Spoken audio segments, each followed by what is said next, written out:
విద్యా వెలుగు యూట్యూబ్ ఛానల్కి స్వాగతం.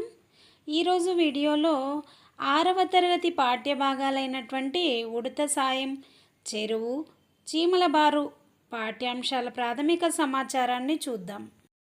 ఉడత సాయం పాఠ్యభాగం యొక్క ప్రాథమిక సమాచారాన్ని ఇప్పుడు చూద్దాం. ఈ పాఠ్యభాగాన్ని రచించిన వారు గోనబుద్ధారెడ్డి. ఈ పాఠ్యభాగం యొక్క ఇతివృత్తము సహకారం. పాఠం ఉద్దేశము: రాముడు సీత కొరకు రావణుడితో యుద్ధం చేయాలని అనుకుని సముద్రం పైన వారధి నిర్మించాలని చెప్పేసి వానరులను కోరుతాడు.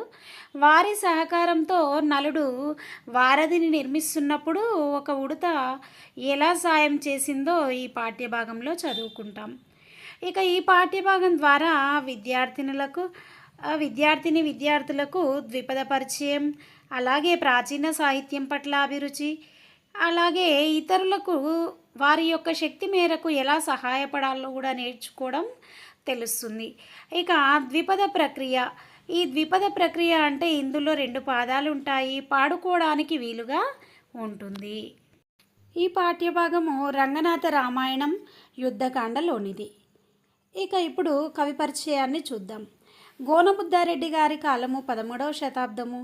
వీరు కాకతీయ సామంతరాజుగా ఉన్నారు. వర్ధమానపురం అంటే ప్రస్తుతం నంది వడ్డెమాన్, నగర్ కర్నూలు జిల్లా. ఈ వర్ధమానపురాన్ని రాజధానిగా చేసుకొని పరిపాలించారు. వీరు రంగనాథ రామాయణాన్ని తన తండ్రి పేర రచించారు యుద్ధకాండ వరకు. కాచభూపతి విఠలనాథుడు రంగనాథ రామాయణాన్ని పూర్తి చేశారు. దీని యొక్క ప్రత్యేకత తెలుగులో ఇది తొలి రామాయణం. ఇప్పుడు 8వ పాఠమైన చెరువు పాఠ్యభాగానికి సంబంధించిన ప్రాథమిక సమాచారాన్ని చూద్దాం.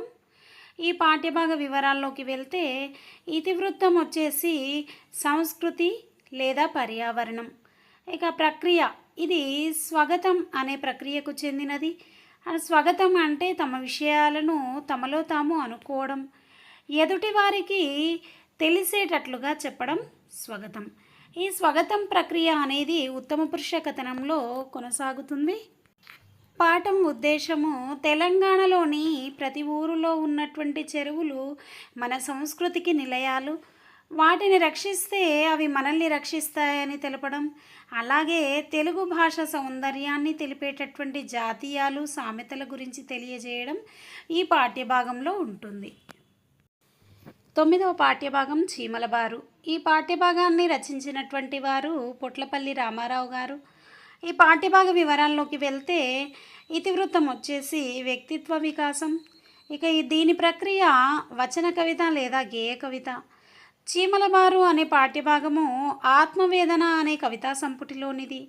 పాఠం ఉద్దేశము మన చుట్టూ ఉన్న ప్రాణులను చూసి క్రమశిక్షణ, నిరంతరం శ్రమించడం వంటి గుణాలను నేర్చుకోవడం, తెలియజేయడం. ఇప్పుడు పొట్లపల్లి రామారావు గారి కవి పరిచయాన్ని చూద్దాం.